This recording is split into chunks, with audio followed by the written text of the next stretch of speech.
So we're going to take a look at the Mishnah now on Daf Nun Gimel. Hanoder min atmorim mutar b'tmar b'dvash tmorim.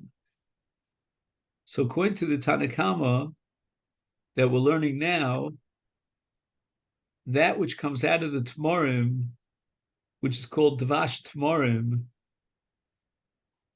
and even though it has the name tmorim to it, nevertheless, his das was on the actual gufa tmorim, but not on the dvash that comes out of the tmorim. And similarly, we have a case in anovim, in grapes, where he took a neder from sitvonios, which are unripened grapes during the fall season, and normally you leave them on the vines until later on, until the summer, but he harvests them prematurely, and they use these sitvonios to extract a kind of a grape vinegar, mutar b'chometz sitvonios. Since he only mentioned the gufa pri, therefore his isur is limited to the gufa pri, and does not extend to include even that which is extracted from the pri, despite the fact that that which is extracted from the pri has the name of the pri itself. It's called the chometz of sitvonios, but he only prohibited upon himself sitvonios. That's the shita of the Tanakama. Now we're going to learn another two shitos on this same issue. We start with Rabbi Yehuda. Rabbi Yehuda is the most machmir here, and he holds kol sheshem toldaso kruya olav, since that which is extracted from the pri also shares the name of the pri. Therefore, noder heimenu asur biyotze heimenu.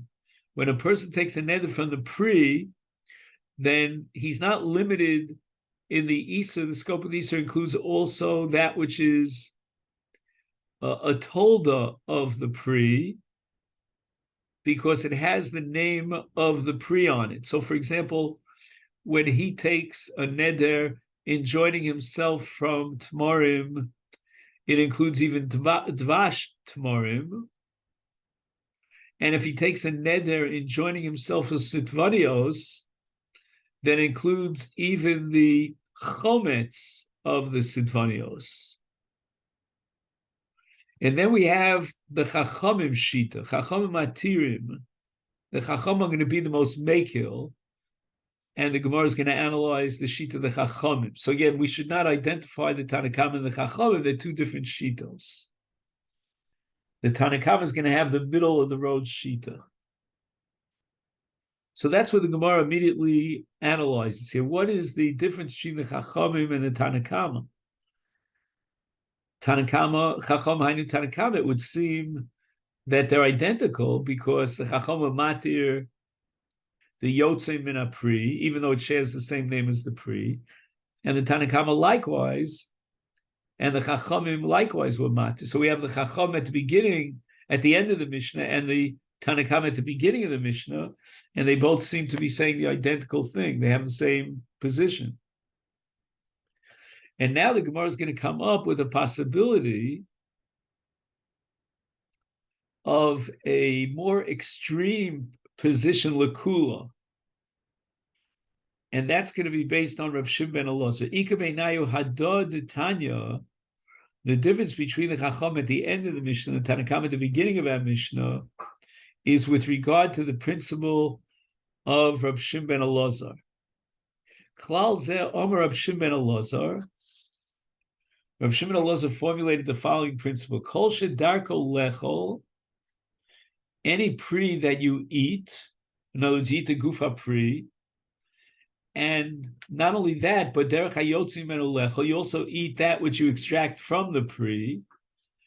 Kigon, and a perfect example of that would be tmorim udvash tmorim. So we eat both the dates themselves and the so-called dvash that comes out of the dates.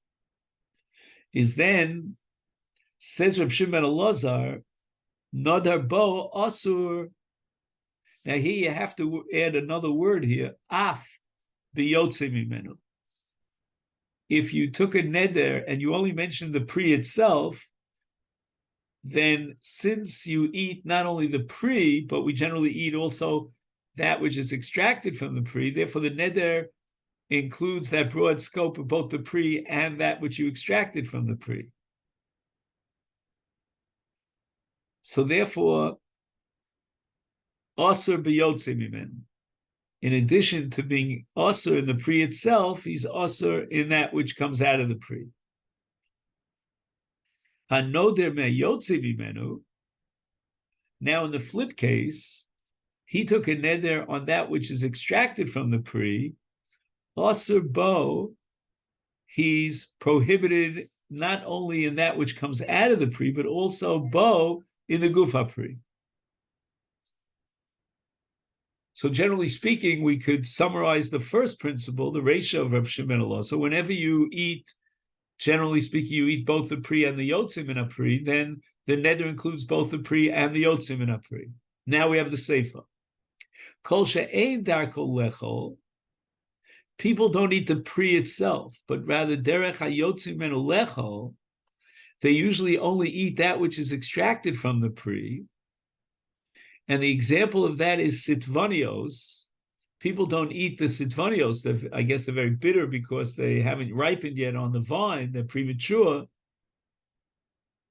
And what do they eat? They eat the yotzei mimenu. They take the extract of the vinegar and they eat the vinegar. Then, and here's the surprise, Rav Shimon Elazar maintains that noder bo eina aser ela biyotzei mimenu.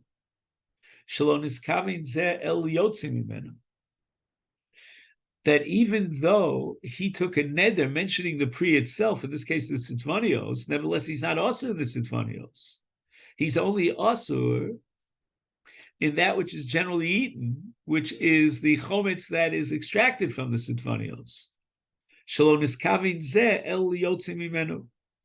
his kavanah was only for that which is extracted from the sitvanios, namely the chometz.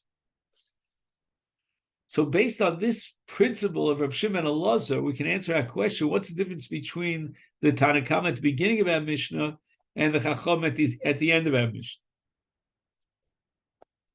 The Chachamim in the Seifa of the Mishnah accepted the Shita of Reb Shimon Elazar. And when it says, the Chachamim atirim, we're talking about a case of noder misitvanios. And as we said earlier, people don't eat the sitvanios, the gufa pri, because they're very bitter. They only extract the chometz from the sitvanios. That's what they eat. And therefore, you're allowed to eat the sitvanios themselves. The Tanakama didn't go that far. The Tanakama would say that if a person took a neder from sitvanios, then we can't go beyond the actual haflas peh, the literal formulation of his neder, and he prohibited upon himself the sitvanios. So now the Tanakama is going to allow you to eat the chometz of the sitvanios, whereas the Chachamim at the end of our Mishnah had the opposite extreme opinion. So again, let's just go over this. According to Chachamim, he'd be allowed to eat the guf hasitvanios, and he's only enjoined from eating the chometz. According to Tanakama, at the beginning of the Mishnah, he's also to eat the sitvanios, but he's mutter to eat the chometz sitvanios. And now we have the most machmir shita, and that's Rabbi Yehuda ben Beseira. He holds that a noder misitvanios is also bein begufo shel pri in the sitvanios themselves, bein bechometz hayotze behen. So when it says at the end of the Mishnah Chacham matirim, that's mentioned because it's a separate shita. It's not to be identified with the shita of the Tanakama, because the Chachamim are saying that in the case of noder misitvanios, he's allowed to eat the sitvanios. Again, he's not allowed to eat the chometz hayotze behen because people don't eat the sitvanios; they eat the chometz hayotze behen. But that's the flip side of the Tanakama sheet. The Tanakama says, well, he prohibited himself from sitvanios, and therefore he certainly is also in sitvanios. He's allowed to eat the chometz sitvanios because that has a different name or a different category. It's not the guf hapri.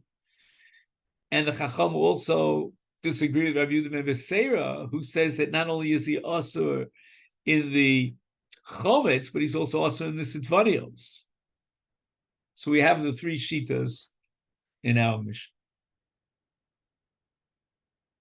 Now we look at the second Mishnah on Daf Nun Gimel. Hanodim in a yayin, mutter b'yayin tapuchim. Now, the word yayin includes only that which is called yayin.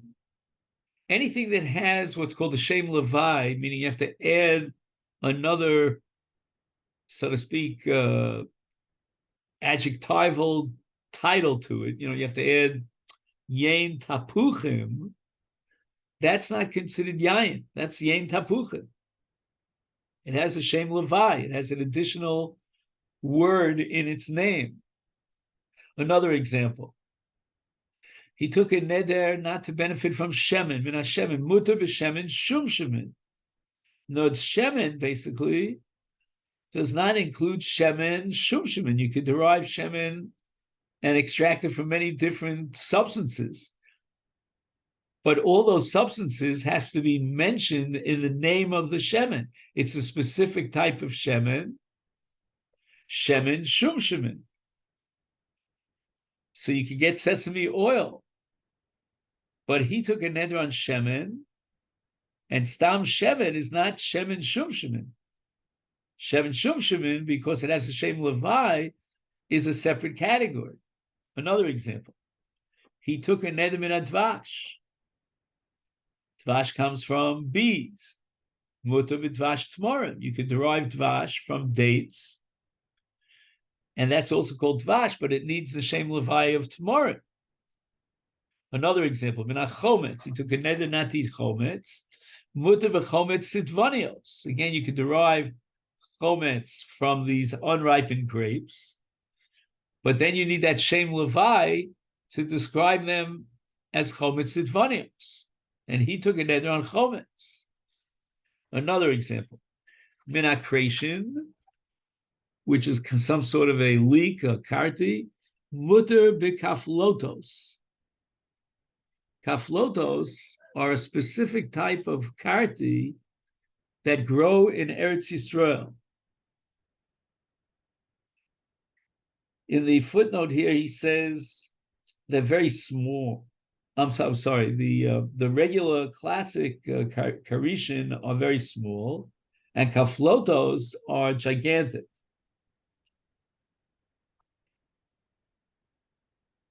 Minayerek, he took a neder not to benefit from a vegetable. Mutar b'yarkos hasoda. He's allowed to benefit from vegetables that grow out in the fields, because stam yerokos, when you use the word yerek, that refers to those vegetables that grow in a garden. But there's something called yerokos hasodeh, and that requires a shem levai. Again, you have to add another name to it, and that's called yerek hasodeh. So yerek includes only yerek that grow in a gina, in a garden, but not yerek hasodeh that grow out in the fields. Now, in the note here, he quotes the Rosh.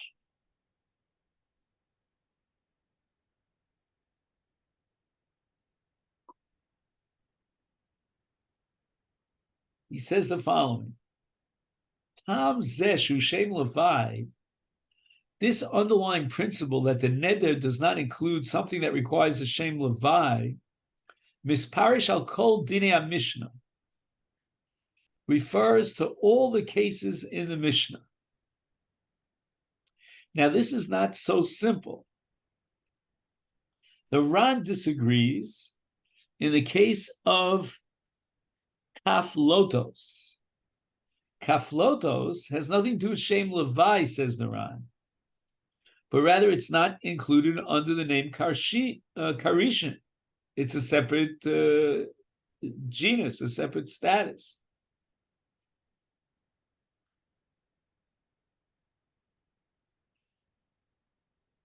Now, in addition to the Ran and the Rosh, which are the super commentaries on Masechet Nedarim, we also have the Mefarish. We don't know who he is, but anyway, the Mefarish says that the principle of Shem Levi applies in the case of Yerokos, namely that Yerokos HaSodeh, those vegetables that grow out in the fields, they have a Shem Levi, and therefore they're not included in the Neder of Yerek.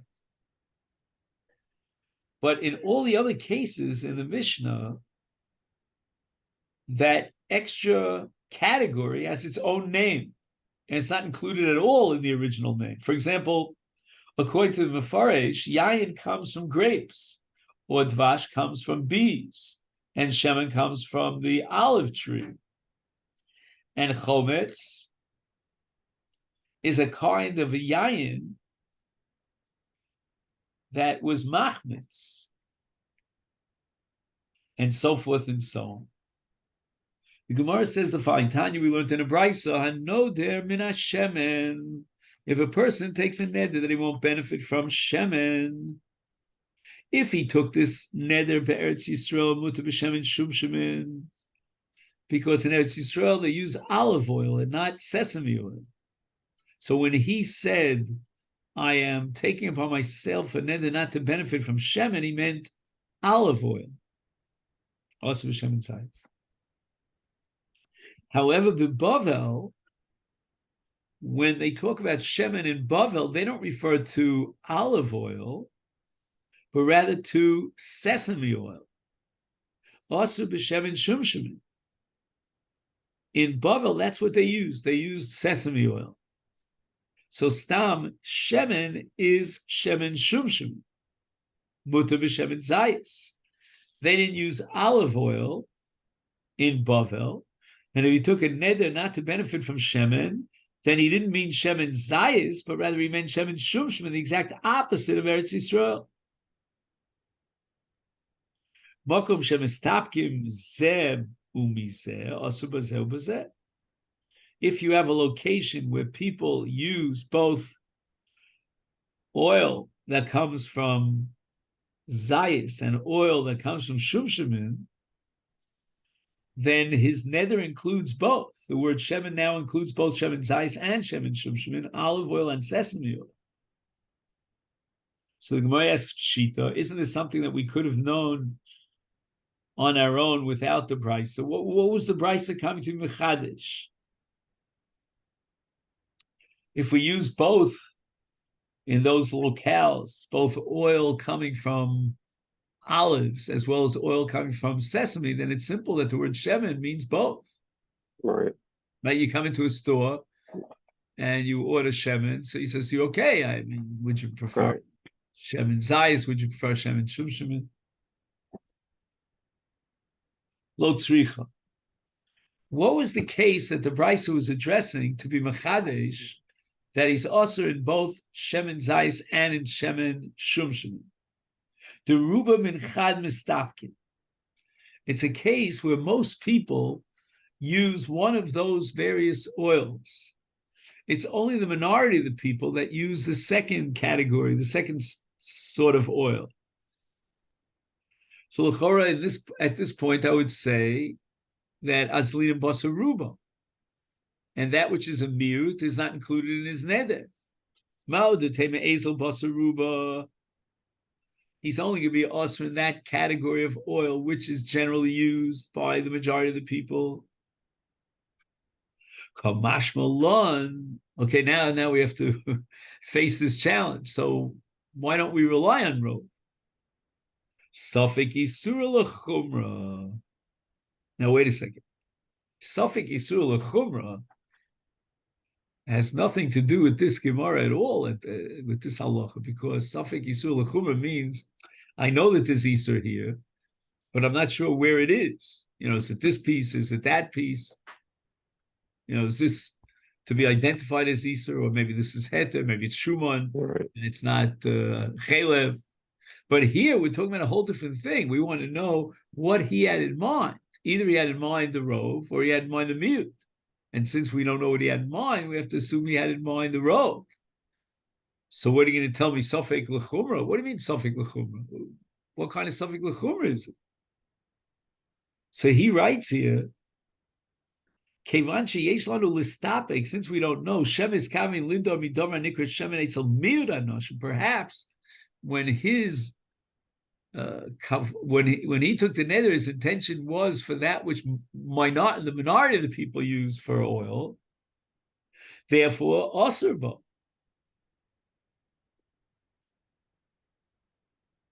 Now, this is a very difficult Mishnah because, Gemara, I should say, but Pashas, we should ask him what he had in mind.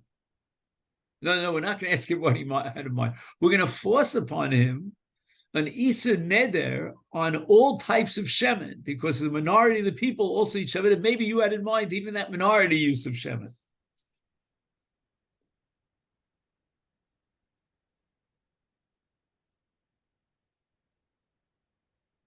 So he writes here, Efshal Afarishes Kaven Hein Lamasha Rov Koren Shemen, Hein Lamasha Mud Koren Shemen is Machmirim. We're going to be Machmir for the possibility that he had in mind both categories of Shemen, the Rov use of Shemen and the Mud use of Shemen.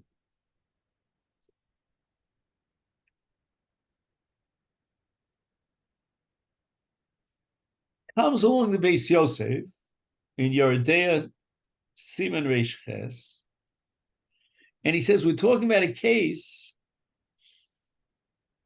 where everyone uses both categories of Shemen. Like equally? No, not equally. Otherwise, there's no Rov. Right. Elisha Rov Hashtamshus, in most cases, they use X. And in minority cases, they use Y. But everybody uses both. Right. So you might say Holchim Achar Rov. Right. And it depends on how frequently they use one type of Shemen. No. Here the Mishnah establishes Safek Yisur L'chumra, but it's a different type of Safek Yisur L'chumra. The Safek Yisur L'chumra tells me that whatever is defined as Shemen, since he took a neder in the name of Shemen, is concluded as neder. And everybody uses both categories of Shemen. So I don't know exactly what the Beis Yosef would say if, let's say, 65% of the population uses Shemen X, the other 35% of the population uses Shemen Y, and it's exclusive. And we don't know which category it belongs to. Maybe we'd ask him, I don't know. But now, according to Beis Yosef, we're establishing an objective definition of his neder. We're not even going to ask him what he had in mind, because both categories of Shemen are called Shemen by everybody. Norvus, what was the Havamina? The Havamina was, okay, we don't usually use that type of Shemen. You run out of olive oil, so you use sesame oil, but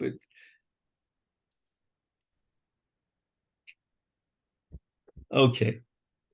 Now the Gemara says the following.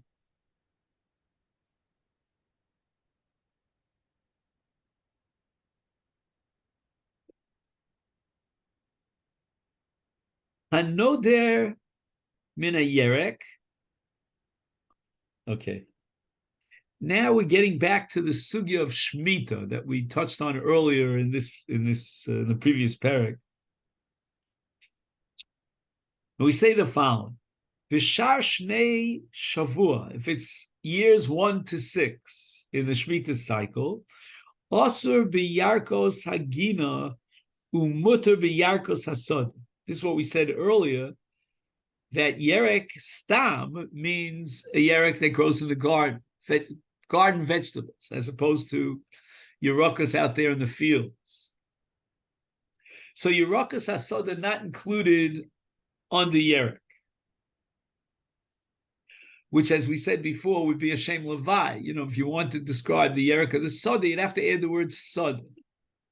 However, B'Shvius, now on the 7th year of the cycle, which is Shemitah, and you're not allowed to plant during Shemitah, then we're going to expand the definition of Yerek. And Asur, well, I shouldn't say expand, maybe that's not a precise word. We're going to change the meaning of the word Yerek. Asur b'yarkos hasoda, muter b'yarkos hagina. This is what we call in Yiddish punk fakeret. We're going to say that he's not allowed to eat the yerokos that grow out in the fields, because those yerokos apparently don't require planting. Even without sowing these seeds, they will grow on their own. So during the Shemitah cycle, when you talk about Yerek, you mean Yerek HaSoda. Because Yerek HaBayis or Yerek HaChotzer or Yerek HaGina, these are not even accessible. They're not even available. Yerek is something that you plant and almost immediately you harvest. It grows overnight. So he doesn't find any Yerokos in the Gina that are available during Shemitah because he wasn't allowed to plant them. So therefore, if they're not accessible because you have to plant them, I'm talking about Yerek HaGina, and he's not allowed to plant them during Shemitah. Therefore, a person does not, during Shemitah, call Yerokos HaGina Yerek. They're out of his radar screen. They're off the charts. It's not in his mind because they're not available.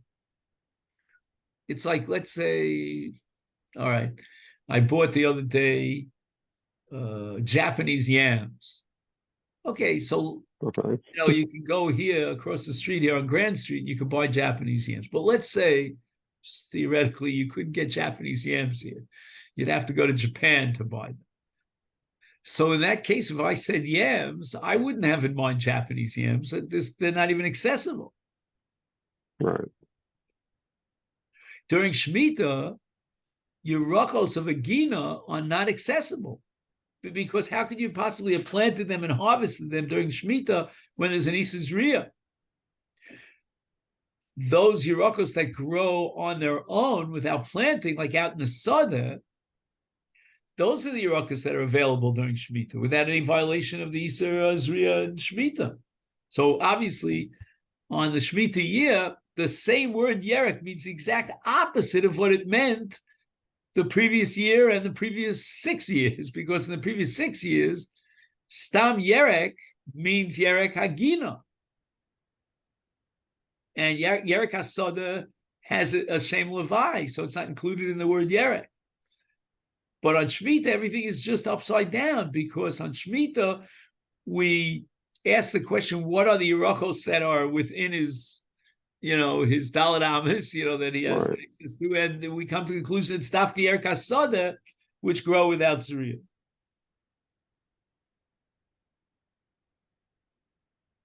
And now we're up to a statement of Rabbi Avo in the name of Chanina ben Gamliel.